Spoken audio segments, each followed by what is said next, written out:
તો આણંદ જિલ્લાના પેટલાદ નગરપાલિકાની ચૂંટણીને લઈને રાજકીય માહોલ ગરમાયો છે। આજે અપક્ષ ઉમેદવાર દ્વારા પ્રથમ ઉમેદવારી ફોર્મ ભરાતા ઉમેદવારી પ્રક્રિયાની શરૂઆત થઈ ગઈ છે।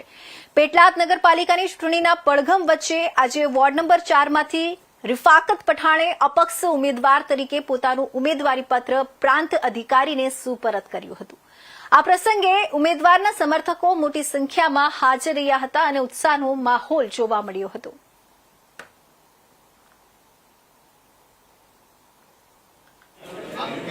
जी आपनु नाम અને આજે જે ઉમેદવારી આપને નોંધાવી છે તે બાબતે આપ શું કહેવા માંગશો? રિફાકત ખાન પઠાણ વોર્ડ નંબર 4 માં અપક્ષ તરીકે ઉમેદવારી આજે નોંધાવી છે। ગત ચૂંટણીમાં પણ મેં અપક્ષની ઉમેદવારી કરી અને મારી પેનલ સાથે વિજેતા બન્યો હતો। મારી સામે ભાજપ અને કોંગ્રેસની પેનલ એ હારનો સામનો કરવો પડ્યો હતો। એનો મતલબ એક જ છે કે મારી સાથે પ્રજા રહે છે અને હું પ્રજાની સાથે રહું છું। મારો એક સૂત્ર છે કે દુનિયા મને શું આપશે એ વિચાર તમને મેનેજર બનાવે છે, જ્યારે હું દુનિયાને શું આપીશ એ વિચાર તમને લીડર બનાવે છે। એટલે મારું કામ જોઈને મારા કામ સાથે આ લોકો સમર્થન આપે છે અને મને આશા છે કે હું જંગી બહુમતીથી વિજય